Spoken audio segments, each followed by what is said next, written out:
Fala rapaziada, tudo bem com vocês? Aqui é o professor Luiz Fernando e esse é o canal Matemática e Física Nível Easy. Sejam todos muito bem-vindos. Essa é uma videoaula de física em que a gente vai falar da lei da gravitação de Newton. Vem comigo, vamos lá, bora. Os seres humanos em geral sempre se sentiam atraídos pela beleza e pelo movimento dos corpos celestes como o Sol, as estrelas, a Lua e os planetas. Até os poetas, através da sua arte, já homenagearam esses seres do espaço, como nesse poema aqui, Ouvir Estrelas, do Olavo Bilac. Não se preocupem, fiquem tranquilos, relaxem, que é o outro Olavo. Ora, direis ouvir estrelas, certo? Perdeste o senso, e eu vos direi, no entanto, que para ouvi-las muitas vezes esperto e abro as janelas pálido de espanto. E conversamos toda a noite enquanto a Via Láctea, como um pálio aberto, cintila, e ao vir do sol, saudoso e em pranto, ainda as procuro pelo céu deserto. Direis agora, deslocado amigo, que conversas com elas? Que sentido tem o que dizem quando estão contigo? E eu vos direi, amai para entendê-las, pois só quem ama pode ter ouvido capaz de ouvir e entender estrelas. Belo poema do Olavo Bilac. Vamos falar aqui das leis de Kepler. Johannes Kepler. As leis de Kepler dão uma precisa descrição cinemática do nosso sistema solar, mas do ponto de vista dinâmico, as leis de Kepler não dizem que tipo de força o Sol exerce sobre os planetas, obrigando-os a se moverem de acordo com as órbitas previstas. Ele suspeitava que essa força fosse de origem magnética. Então o Kepler não se preocupou muito com a origem das forças que o Sol exerce. Mas vamos ver que tipo de forças elas são. Primeiro vamos falar do Isaac Newton. Na obra Philosophiae Naturalis Principia Mathematica, Newton apresentou em 1687 a lei da gravitação universal. Para estabelecer essa lei, procurou entender o movimento da Lua com base nas 3 leis da dinâmica e fundamentou-se também nas leis de Kepler. Então foi uma mistura aí com as leis de Newton com as leis de Kepler, né? Existem 2 ideias que são muito difundidas na literatura sobre o percurso geral que conduziu Newton à gravitação universal. Newton teria desenvolvido a lei da gravitação quase que por completo durante os Anni Mirabili 1665-1666, embora viesse a publicá-la somente em 1687 no Principia. A outra sustenta que a lei da gravitação foi deduzida por Newton diretamente das leis de Kepler. Muitas controvérsias ainda se fazem presentes nos tempos atuais sobre os quais foram os caminhos que Newton trilhou desde as suas primeiras investidas nos assuntos da mecânica, em particular referente à dinâmica planetária, até a escrita do Principia, quando praticamente completou tais assuntos. Esses caminhos foram construídos com o uso de instrumentos tanto típicos do fazer científico quanto de natureza externa a este. Fazer, portanto, uma reconstrução de tais caminhos não é tarefa simples nem fácil, sobretudo porque o próprio Newton, ao que parece, com a preocupação excessiva de firmar indelevelmente algumas das suas pegadas, resultou por apagá-las ou, ao menos, deformá-las. E a maçã, hein? Um pouco de história. A lei da gravitação universal foi desenvolvida por Isaac Newton durante o fechamento da Universidade de Cambridge, na Inglaterra, devido à peste que assolou Londres em 1665. Essa lei deu início aos pensamentos que mudariam os fundamentos da ciência. Em 1672 foi publicado o primeiro trabalho científico de Newton que tratava de suas descobertas sobre a natureza da luz. Devido às críticas de alguns, dentre eles Robert Hooke, Newton relutou a partir de então a apresentar novos trabalhos. Mas em 1679, devido às correspondências que trocavam, na qual Hooke sugeriu que os planetas eram atraídos por uma força central que diminuía com o quadrado da distância, as ideias de Newton sobre essas questões reviveram. Edmund Halley se interessou pelo tema e, ao visitar Newton em Cambridge em 1684, perguntou especificamente qual seria a forma da órbita de um planeta que fosse atraído por uma força da forma descrita por Hooke. Newton imediatamente disse que era uma elipse, dizendo que havia provado esse fato há tempo.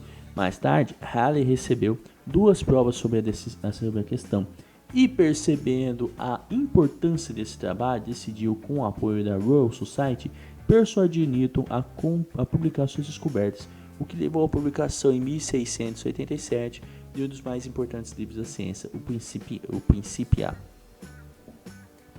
Então,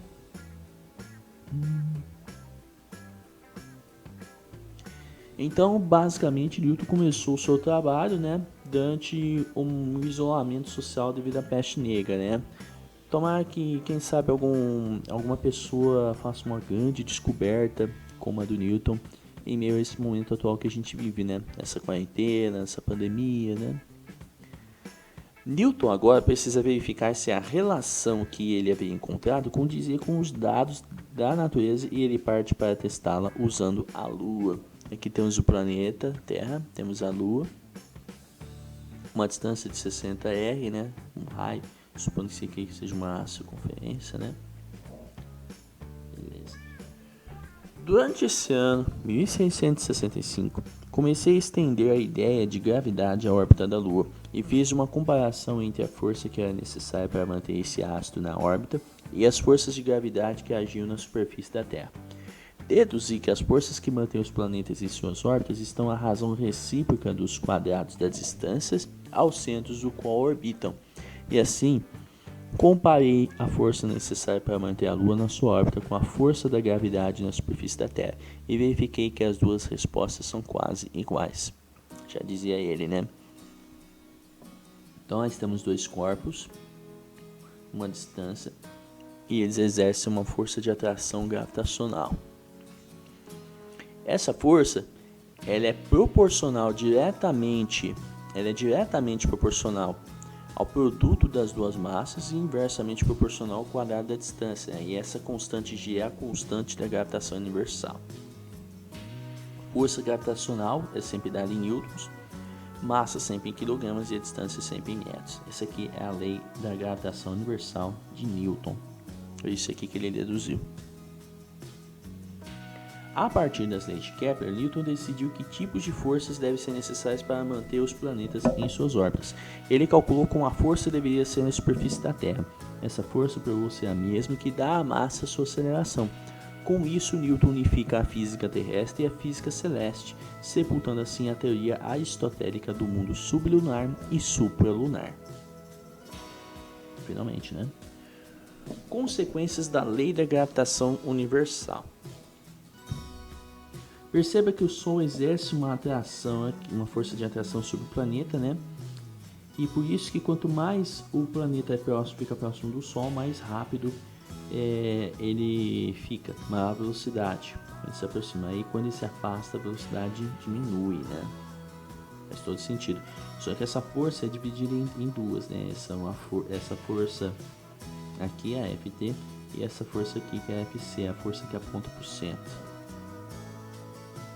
E aqui temos a velocidade. O planeta, na verdade, está fazendo isso aqui. Como colocar um objeto em órbita da Terra? Em seu livro de 1728, A Treatise of the System of the World, um tratado do sistema do mundo, Isaac Newton descreveu o que deveria acontecer se alguém atirasse uma pedra horizontalmente do pico de uma montanha que se projetasse acima da atmosfera. Quanto maior fosse a força como se lançasse a pedra, ele argumentou, mais longe em torno da Terra ela viajaria. Se atirada com força suficiente, contudo a pedra retornaria ao pico e mantendo a mesma velocidade, ela descreveria a mesma curva várias vezes, pela mesma lei. Assim, Newton ilustrou o princípio de uma órbita, não somente responsável pela senda de objetos em um sistema solar, mas que também explica a trajetória de milhares de satélites e espaçonaves que foram lançadas desde que o Sputnik 1 decolou há meio século. Na base desse princípio está, naturalmente, a lei do quadrado inverso da gravitação de Newton.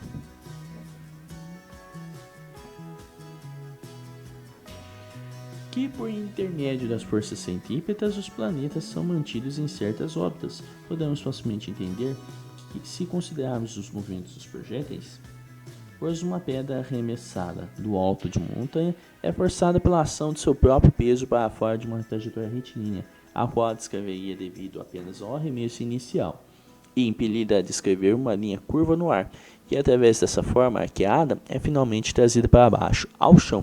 E quanto maior é a velocidade com que ela é arremessada, tanto maior é a distância que ela percorre antes de cair na Terra. Podemos, portanto, supor a velocidade de tal maneira aumentada que ela descreveria arcos de 1, 2, 5, 10, 100, 1000 milhas antes de atingir a Terra, até que finalmente, excedendo os limites da Terra, ela passaria ao espaço sem tocá-la. Uau! Vemos então que, ao mesmo tempo em que a Lua cai em direção ao centro da Terra, ela simultaneamente move-se na direção transversal, e faz isso na medida certa de tal forma a manter-se sempre acima da superfície, ou seja, de forma a manter-se em órbita na Terra. Então, aqui temos a Lua, isso é o centro da Terra.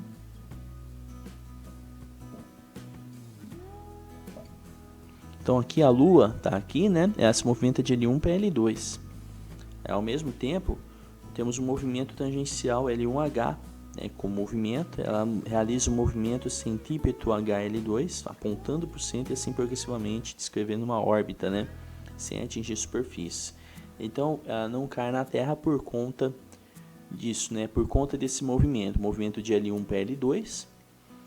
Ao mesmo tempo, porque ao mesmo tempo que ela sai do L1 para o H, o movimento tangencial, né, aquele T de tangencial, uma componente tangencial tem uma componente centrípeta que aponta para o centro. Então, ao mesmo tempo aqui, o movimento tangencial e ao mesmo tempo o movimento centrípeto. Então, assim, o resultante é do L1 para L2 e ele nunca vai cair na Terra. A Lua, né, nunca vai cair na Terra. Combinando as três leis do movimento e a lei da gravitação universal, Newton demonstra a terceira lei de Kepler, lei dos períodos. Supondo que um planeta tenha uma órbita circular, permitida pela primeira lei de Kepler, a força gravitacional torna-se uma força centrípeta. Então, a força resultante, né, é a massa do planeta vezes a aceleração, onde a aceleração é a aceleração centrípeta, segundo Huygens, é a velocidade ao quadrado sobre o raio. E aí vamos substituindo, né, o A por P ao quadrado sobre R, e a velocidade é 2πr sobre T, 2π vezes o raio vezes o período, e a força, né, substituindo, usando a lei da gravitação universal, substituindo tudo, né. Então vamos ter a gravidade vezes a massa do Sol, vezes a massa do planeta, sobre a distância ao quadrado, vezes o raio, vezes o período ao quadrado, igual a QMP, vezes 4π ao quadrado, vezes R ao quadrado. A distância é o raio, basicamente. Aí corta o MP, corta o MP dos dois lados. Então a gente vai ter T ao quadrado sobre R ao cubo, que é 4π ao quadrado sobre G vezes ms, né? A massa do Sol. Isso aqui é uma constante.